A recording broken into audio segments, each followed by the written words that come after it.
दोस्तों, परमेश्वर के वचन में आशीष और शाप दोनों बातों को प्रकट किया गया है।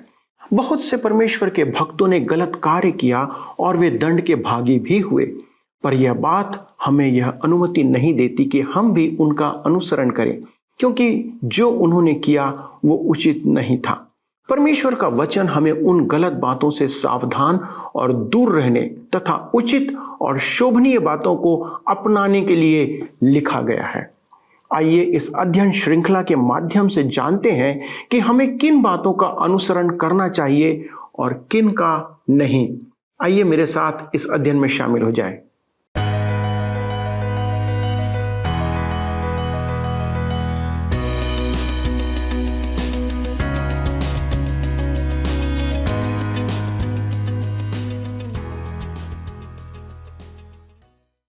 मित्रों, आप सबों को प्रभु यीशु मसीह में प्रेम भरा नमस्कार।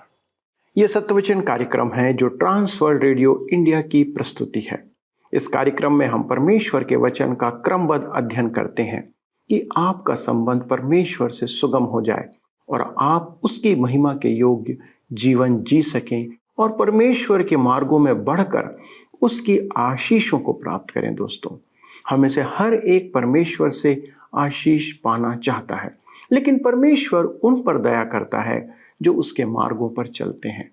हम तब तक उसके मार्गों में नहीं चल सकते जब तक हम उन्हें ना जाने कि उचित क्या है और अनुचित क्या। कौन हमें उचित मार्ग की शिक्षा दे सकता है? दोस्तों, सिर्फ और सिर्फ परमेश्वर का वचन हमें उसके मार्ग में लेकर चल सकता है। इस बात को हमेशा याद रखिए।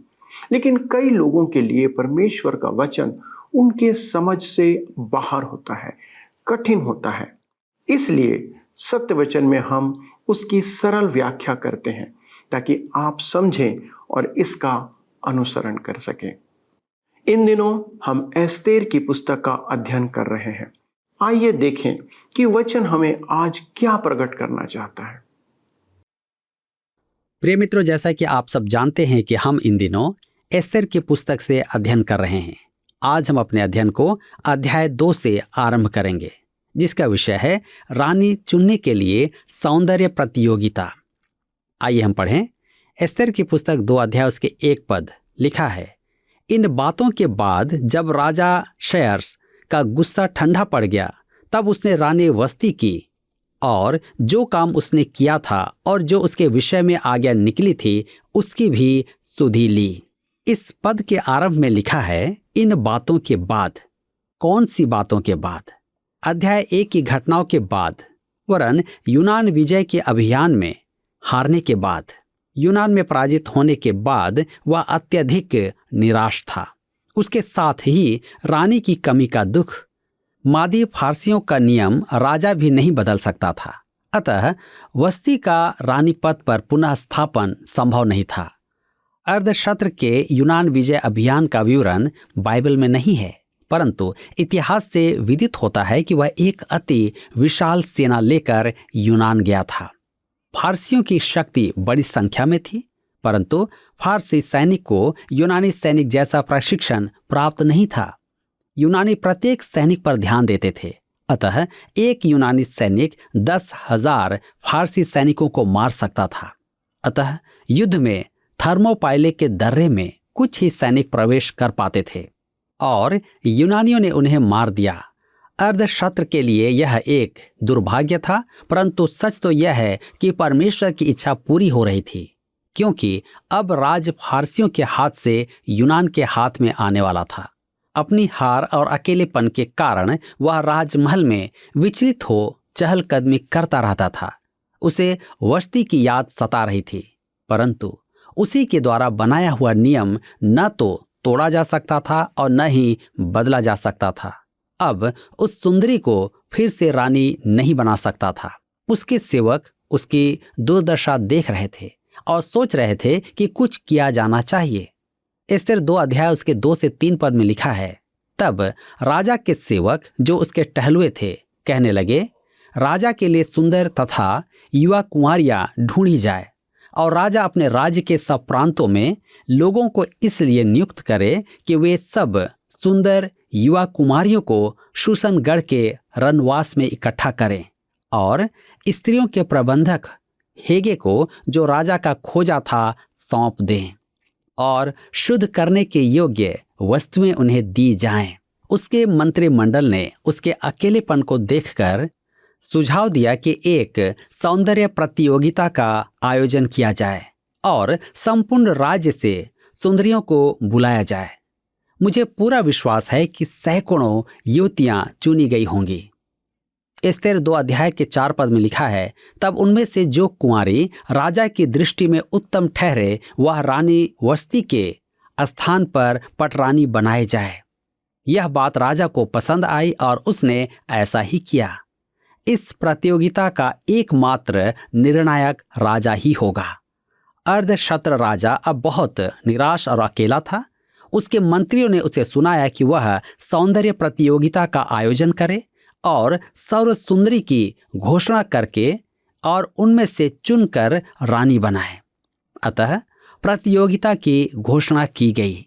आइए पढ़ें एस्तेर की पुस्तक 2 अध्याय 5 पद। लिखा है, शूशनगढ़ में मोर्दकै नामक एक यहूदी रहता था, जो कीश नाम के एक बिन्यामिनी का परपोता, शिमी का पोता और याईर का पुत्र था। ध्यान दीजिए, एस्तेर की पुस्तक में अब तक का वृतांत मंच के सहारों जैसा ही था। हमें विजातीय दरबार का दृश्य यहाँ दिखाया गया है। हमें वहाँ की घटनाएं एक विशेष उद्देश्य के निमित्त दर्शाई गई है। यहाँ सौंदर्य प्रतियोगिता और एस्तेर का रानी बनना दिखाया गया है। क्योंकि वह रानी बन गई थी, वह अपनी जाति के लिए मध्यस्थता करने योग्य थी। यदि वह रानी नहीं होती तो संपूर्ण यहूदी जाति का सफाया हो जाता।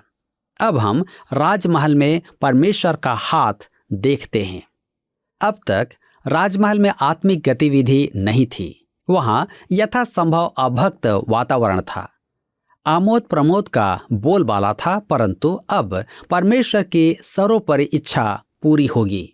हम उसका प्रावधान यहाँ देखेंगे। वह घटनाओं का क्रम इस प्रकार आयोजन कर रहा है ताकि सही समय पर उसकी प्रजा यहूदियों के लिए एक मध्यस्थ वहां उपस्थित हो। मेरे मित्रों, अब कोई इस सौंदर्य प्रतियोगिता पर प्रश्न उठाते हुए कहेगा, ऐसा प्रतीत होता है कि परमेश्वर सौंदर्य प्रतियोगिताओं का अनुमोदन करता है। नहीं, मेरे विचार में तो वह इसके पक्ष में नहीं है। परंतु जब परमेश्वर की संतान उसकी इच्छा के बाहर हो जाती है, तब वह अनेक ऐसी बातें होने देता है जिनका अनुमोदन वह नहीं करता है, और इन घटनाओं द्वारा वह अपनी इच्छा पूरी करता है। इस लघु पुस्तिका एस्तेर में परमेश्वर की सर्वसत्ताधारी सामर्थ्य की एक महत्वपूर्ण शिक्षा है। आज अनेक विश्वासी परमेश्वर की इच्छा के अंतिम सिरों पर ही अटके हुए हैं। वे परमेश्वर की इच्छा के दिशा निर्देशन में नहीं रहते हैं। हमारी भाषा में वे परमेश्वर की इच्छा में नहीं हैं, परंतु परमेश्वर अपने विधान द्वारा उनका मार्गदर्शन करता है। एस्तेर इसका एक उदाहरण है। हमारी कहानी आरंभ होती है, शूशनगढ़ में मोर्दकै नामक एक यहूदी रहता था। वह बिन्यामीन गोत्र का था। अब एक प्रश्न उठता है, वह क्या कर रहा था? वह इस्राएल के राजसी परिवार का सदस्य था। वह राजा शाऊल के परिवार से था। एस्तेर 2 अध्याय के 6 पद में लिखा है, वह उन बंदियों के साथ यरूशलेम से बंधुआई में गया था, जिन्हें बेबीलोन का राजा नबूकदनेस्सर यहूदा के राजा यकोन्याह के संग बंदी बना करके ले गया था। मेरे मित्रों, परमेश्वर ने यशायाह के मुख से जो भविष्यवाणी की थी, उसके अनुसार उसने अपनी प्रजा के स्वदेश लौटने का प्रबंध कर दिया था। राजा कुस्रू ने उन्हें स्वदेश लौटने की आज्ञा दी थी और परमेश्वर की इच्छा पर चलने वाले स्वदेश लौट गए थे, परंतु उनमें से अधिकांश अपने दासत्व के देश में ही बस गए थे। उन्होंने अन्य जातियों से व्यापार करना सीख लिया था, इसलिए उन्होंने वहीं रहने का चुनाव किया। वे उस स्थान में खुश थे। जब उन्हें स्वदेश लौटने की स्वतंत्रता थी, तब वे लौटे नहीं। परमेश्वर की इच्छा को टालने वाले असंख्य यहूदियों में मोर्दकै भी एक था। उसे इस समय इस्राएल में होना था, परंतु देखिए वह कहाँ था? राजमहल में। वह सरकारी नौकरी पर था। मेरे मित्रों, आपको स्मरण होगा कि यूसुफ भी मिस्र में मंत्री था, परंतु वह पूर्ण रूप से परमेश्वर की इच्छा में था। दानियल बाबुल के दरबार में नियुक्त था, परंतु वह भी परमेश्वर की इच्छा में था। आप देखेंगे कि एस्तर की पुस्तक ईश्वरीय विधान की पुस्तक है। जैसा मैं पहले कह चुका हूं, ईश्वरीय विधान की सर्वमान्य परिभाषा है। परमेश्वर मनुष्य को दूसरे चरण पर कैसे साधता है। यह पुरुष मुर्दकै यद्यपि परमेश्वर की इच्छा के बाहर था, लौटा कर लाया जाता है, जबकि वह सहायता के लिए परमेश्वर को नहीं निहारता है। आप सोचेंगे कि ऐसे समय में तो वे परमेश्वर को खोजेंगे, परंतु नहीं। इस पुस्तक में न तो परमेश्वर का नाम है और न ही प्रार्थना का उल्लेख है, क्योंकि ये यहूदी परमेश्वर की इच्छा में नहीं थे। एस्तेर और मुर्दकै दोनों धर्मशास्त्र में मंद प्रकाश में दिखाई देते हैं, जबकि वे अन्य वर्ग के लोग थे, जैसा कि हम आगे चल करके देखेंगे। मुर्दकै संभवतः अपनी युवावस्था में दूसरे निर्वासन के समय यरूशलेम बंदी बनाकर लाया गया था। यहोयाकीम के राज्यकाल में प्रथम निर्वासन में सब कुलीन जन, राजकुमार और हाकिम ले जाए गए थे। इसी समूह में दानियल था। दूसरी बार में मध्य वर्ग के नागरिक बंदी बनाए गए थे। इस समूह में मुर्दकै था। जब तीसरी बार बाबुल वाले आए, तब यरूशलेम पूरी तरह ध्वंस कर दिया गया था। गरीबी रेखा से नीचे के लोग ही अब वहां बचे थे।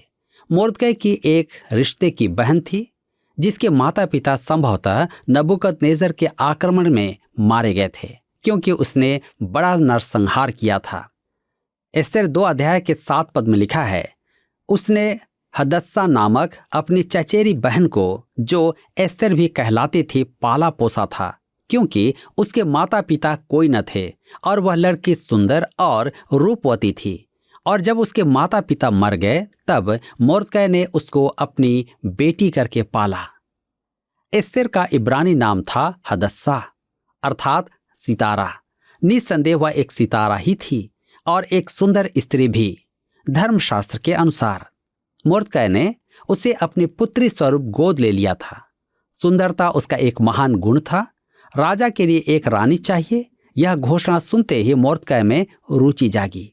वह राजमहल में नौकरी करता था, अतः उसे प्रतियोगिता में आने वाले राजसी प्रत्येक सुंदरी को देखने का सौभाग्य प्राप्त था।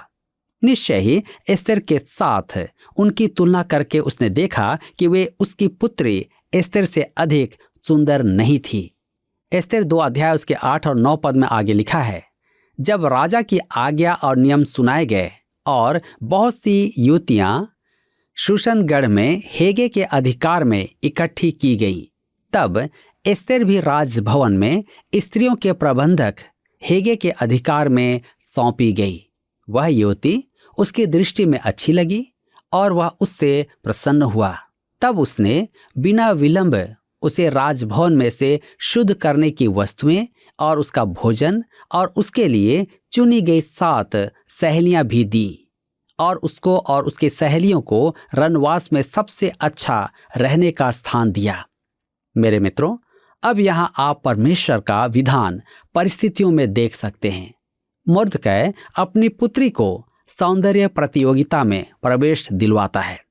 इस मोड़ पर मैं कहूंगा कि मेरे मन में मुर्दकै के लिए सम्मान नहीं है, परंतु कहानी के अंत होने से पूर्व मैं अपने विचार बदल दूंगा। परंतु इस समय वह मेरे लिए घृणा का पात्र है। सबसे पहले तो वह परमेश्वर की आज्ञा का उल्लंघन कर रहा है, क्योंकि परमेश्वर की आज्ञा थी कि वे अंतर जातीय विवाह न करें।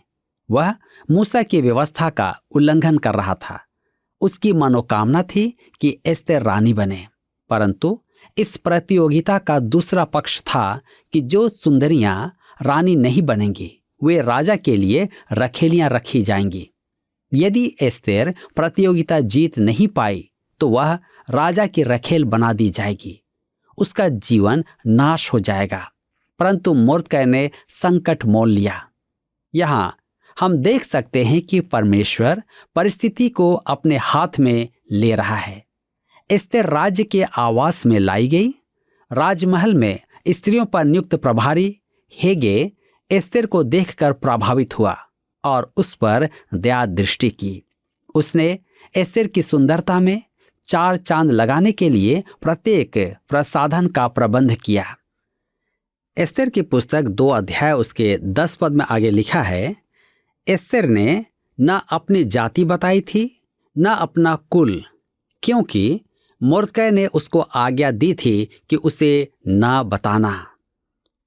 स्मरण रखें कि वहां यहूदी बंदी थे। संसार की समस्त जातियों में यहूदी विरोध एक श्राप था।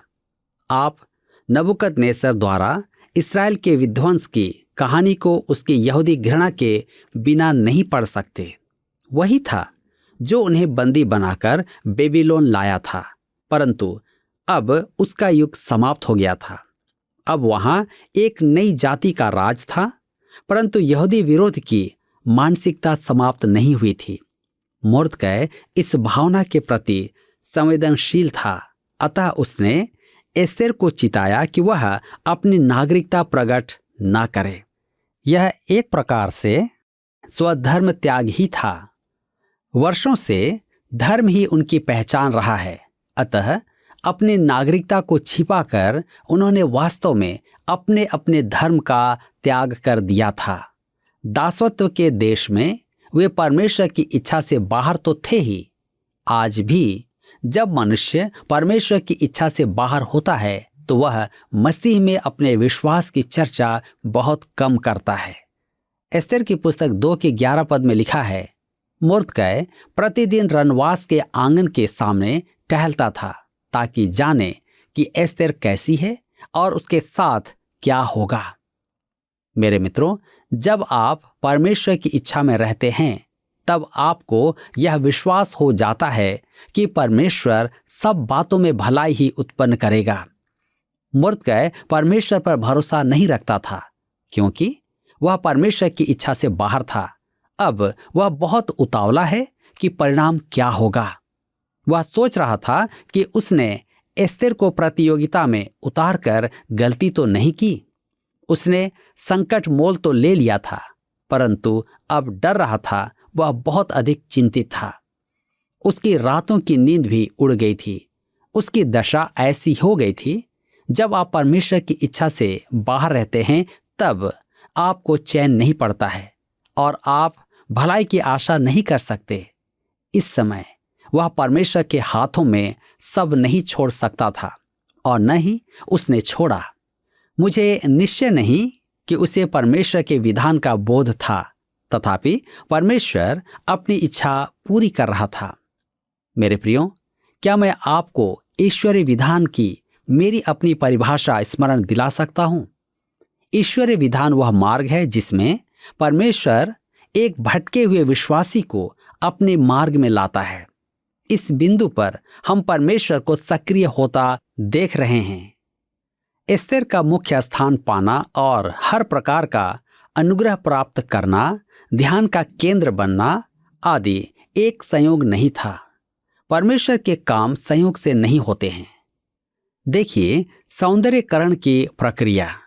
एस्तेर की पुस्तक 2 अध्याय के 12 पद में लिखा है, जब एक एक कन्या की बारी आई कि वह शहर्स राजा के पास जाए, और यह उस समय हुआ जब उसके साथ स्त्रियों के लिए ठहराए हुए नियम के अनुसार 12 माह तक व्यवहार किया गया था, अर्थात उनके शुद्ध करने के दिन इस रीति से बीत गए कि 6 माह तक गंधरस का तेल लगाया जाता था और 6 माह तक सुगंध द्रव्य और स्त्रियों के शुद्ध करने का अन्य सामान लगाया जाता था।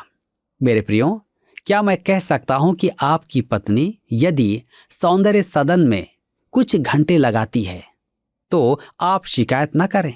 इन युवतियों के सौंदर्यकरण में 1 वर्ष का समय लगा था। पहले 6 माह उनका रंग उभारा गया और त्वचा का उपचार किया गया। तब 6 माह वे सुगंधित द्रव्यों के उपचार का समय था। मेरे विचार में उन्हें गुलाब जल में भी नहलाया जाता था। आप शारीरिक सुंदरता पर दिया गया बल यहाँ देख सकते हैं। यह अन्य जाति संस्कृति थी। हम परमेश्वर से जितना अधिक दूर जाएंगे उतने अधिक सौंदर्य प्रसाधन दुकानों में दिखाई देंगे। इन सब सौंदर्य प्रसाधनों को उपयोग के बाद भी हमें निराशा होगी कि हमारी सुंदरता पहले से अधिक नहीं है। इन युवतियों को सौंदर्यीकरण की एक वर्षीय क्रिया से होकर जाना पड़ा था। वर्षों बाद भी स्त्रियों में परिवर्तन नहीं आया है। उस सौंदर्य प्रतियोगिता के लिए स्त्रियों की यथासंभव रूप सज्जा की गई कि वे अधिक सुंदर दिखें। आज रूप सज्जा साधनों का वृहद उपयोग किया जाता है। मैं आशा करता हूं कि रूप सज्जा या एस्तेर के सौंदर्य प्रतियोगिता में जाने पर मेरे साथ कोई सहमत नहीं होगा। स्पष्ट कहूं तो उसे प्रतियोगिता में भाग नहीं लेना था। हम यह भी देखेंगे कि उसको रूप सज्जा की आवश्यकता नहीं थी। रूप सज्जा के विरोध में आज कुछ अतिवादी भी हैं। एक महिला मेरे पास आकर कहने लगी कि एक विश्वासी स्त्री को रूप सज्जा नहीं करना चाहिए। उसके विचार में स्त्रियां बहुत अधिक रूप सज्जा करती हैं। उसने मुझे उलझन में डाल दिया जब उसने पूछा कि इस विषय में मेरे विचार क्या हैं। मैंने कहा, यह स्त्रियों पर निर्भर होता है। कुछ स्त्रियां रूप सज्जा के बाद बड़ी अच्छी लगती हैं और मेरे विचार में हमें परमेश्वर द्वारा दी गई आशीषों में निखार लाना चाहिए। उसने मेरी बातों को अपने ऊपर ले लिया और मैं कहूँगा कि इसमें उसका अपना कारण था। मेरे मन में आया कि उससे कह दूं, बहन, थोड़ी सी रूप सज्जा आप में निवारण ले आएगी। एस्तेर के संदर्भ में ईश्वरीय विधान का पक्ष उसे प्राप्त था। प्रतियोगिता में उसका भाग लेना और प्रभारी का अनुग्रह पाना आदि सब परमेश्वर की ओर से था। हेगे ने सोचा कि एस्तेर ही जीतेगी, अतः उसने उस पर सबसे अधिक ध्यान दिया। यह परमेश्वर की योजना में एक कदम आगे था। यह संयोग नहीं था। उसके जीवन में परमेश्वर की इच्छा पूरी की जा रही थी। एस्तेर की पुस्तक 2 अध्याय उसके 13 और 14 पद में लिखा है, इस प्रकार से वह कन्या जब राजा के पास जाती थी तब जो कुछ वह चाहती थी कि रनवास से राजभवन में ले जाए वह उसको दिया जाता था। सांझ को तो वह जाती थी और सवेरे को वह लौटकर रनवास के दूसरे घर में जाकर रखेलियों के प्रबंधक राजा के खोजे शासगाज के अधिकार में हो जाती थी और राजा के पास फिर नहीं जाती थी। यदि राजा उससे प्रसन्न हो जाता था तब वह नाम लेकर बुलाई जाती थी। मेरे मित्रों, 1 वर्ष की तैयारी के बाद समय आया कि प्रत्येक सुंदरी राजा की उपस्थिति में आए। वह अपनी इच्छा से वस्त्र और गहने मांग सकती थी। शीघ्र ही एस्तेर की बारी आने वाली थी। यदि वह जीत नहीं पाई तो राजा की रखेल बनेगी, जो एक यहूदी स्त्री के लिए भयानक बात थी। यही कारण था कि मोर्दकै तनावग्रस्त था। वह जानता था कि वह परमेश्वर की इच्छा के विरुद्ध है। एस्तेर कैसा खतरा मोल ले रही थी, परंतु परमेश्वर की इच्छा सर्वोपरि थी। मेरे मित्रों, आज हमारे जीवन में भी कई बार ऐसी बातें आती हैं जिसके लिए हमें सचेत होने की आवश्यकता है। क्या आज आप अपने जीवन के लिए सचेत हैं? प्रियो, हमने पिछले अध्ययन में देखा था कि मद्यपान के कारण राजा क्षयर्ष ने एक ऐसे निर्णय पर मुहर लगा दिया जिसे वह स्वयं भी पलट नहीं सकता था। अब वह रानी वष्टि को नहीं पा सकता था। वह अपने निर्णय के कारण बहुत शोकित हुआ। शराब ने संपूर्ण संसार में करोड़ों परिवारों को इसी रीति से दुखी और बर्बाद किया है। परमेश्वर ने सब कुछ मनुष्य के लाभ के लिए बनाया है, लेकिन मनुष्य ने पाप के बाद चीजों का दुरुपयोग करना आरंभ कर दिया। लाभ को हानि का कारण और कारक दोनों बना दिया है। उन सब चीजों का औषधीय गुण जीवनदायक है, पर नशे के रूप में सेवन शारीरिक और आत्मिक तौर पर हानिकारक है। दूसरी बात हमने देखा कि एस्तेर का एक अविश्वासी राजा के लिए रानी बनने की प्रक्रिया पूर्ण रीति से मानवीय पहल है जो मोर्दकै ने उठाया था। दोस्तों, ये परमेश्वर द्वारा विश्वासियों के लिए एक अनुमति नहीं है, याद रखिए, लेकिन परमेश्वर इसे अपने लोगों को बचाने का अवसर में पलट देता है। यह पलटने वाला था। कहानी का एक भाग सैद्धांतिक रूप से स्वीकार्य नहीं है, लेकिन जब परमेश्वर इसे अपने उद्देश्य में पलट देता है तो ये आशीष का कारण बन जाता है, जिस बात को हम अगले अध्ययन में देखेंगे। आइए प्रार्थना के साथ परमेश्वर को धन्यवाद दें। स्वर्गीय परमेश्वर पिता, हम धन्यवाद के साथ आपके सन्मुख आते हैं और इन अद्भुत वचनों के लिए आपको धन्यवाद देते हैं जो निरंतर हमारी अगुवाई करते हैं। प्रभु, हमारे इन दर्शकों के लिए आपको धन्यवाद देते हैं जो प्रतिदिन आपके प्रेम के कारण, आपके वचन से प्रेम करने के कारण ये इस अध्ययन में शामिल होते हैं। प्रभु, इस उम्मीद से, इस अपेक्षा से कि प्रभु आपके वचन से कुछ और नई बातों को सीख सकें। प्रभु, आप इनकी सहायता कर रहे हैं, इसलिए धन्यवाद देते हैं। प्रभु, आज हमारी विशेष प्रार्थना है हमारे बुजुर्ग माता पिताओं के लिए। पिता परमेश्वर, जो अनेक प्रकार की समस्याओं का सामना कर रहे हैं, सामाजिक तौर पर, पारिवारिक तौर पर, प्रभु वो एकांतपन का सामना कर रहे हैं, अकेलेपन से प्रभु वो जूझ रहे हैं। कई एक ऐसे हैं जिन्हें देखने वाला कोई नहीं है, परंतु प्रभु आप हर एक के हाफिज, हर एक के खुदा हैं। प्रभु आप उनकी सहायता करें। प्रभु आप उन्हें बल और सामर्थ्य दें कि ऐसे हमारे बुजुर्ग लोग प्रभु आपकी उपस्थिति में आनंदित रहें, आपके प्रेम और भरोसे में बढ़ते चले जाएं। और पिता परमेश्वर अनुग्रह करें कि उनके जीवन में, उनके परिवारों में आपकी अद्भुत शांति उन्हें प्राप्त होने पाए। बड़े ही आदर के साथ धन्यवाद देते हुए इस विनती को प्रभु यीशु क्रिस्ट के नाम से मांगते हैं, आमीन। प्रिय दोस्तों, क्या आपने आज के अध्ययन के द्वारा आशीष प्राप्त की है? यदि हाँ, तो कृपया हमें फोन करके सूचित करें। और यदि आपको कोई बात अच्छी नहीं लगी तो भी आप फोन करके हमें बताएं, ताकि हम उन बातों को सुधार सकें। अगले प्रसारण में इस अध्ययन में आगे बढ़ेंगे और फिर से मेरा निवेदन है कि प्लीज अपने दोस्तों को भी इस प्रोग्राम में, इस अध्ययन में शामिल करें। प्रभु आप सबों को अनेक अनेक आशीषों से परिपूर्ण करें। पिछले अध्ययन के प्रश्न का उत्तर है बी, असत्य है। राजा क्षयर्स के द्वारा रानी वस्ती के विरुद्ध लिए गए निर्णय का संबंध मूसा की व्यवस्था और मसीही विश्वास से था। उपरोक्त कथन असत्य है। आज के अध्ययन पर आधारित प्रश्न है, मोर्दकै संभवतः निर्वासन के खाली स्थान समूह के साथ बंदी बनाकर बाबुल लाया गया था। ए, पहले समूह, बी, दूसरे समूह, सी, तीसरे समूह, डी, चौथे समूह। मित्रों, इस प्रश्न का उत्तर हमें कल सुबह 6 बजे से पहले विकल्प ए, बी, सी या डी के साथ अपना नाम, पता, स्थान के साथ 9651433397 पर SMS या WhatsApp करें। सभी विजेताओं को विशेष पुरस्कार प्रदान किए जाएंगे। धन्यवाद। क्या आपको यह कार्यक्रम पसंद आया? अभी हमें एक मिस कॉल करें और आप अगले विजेता हो सकते हैं।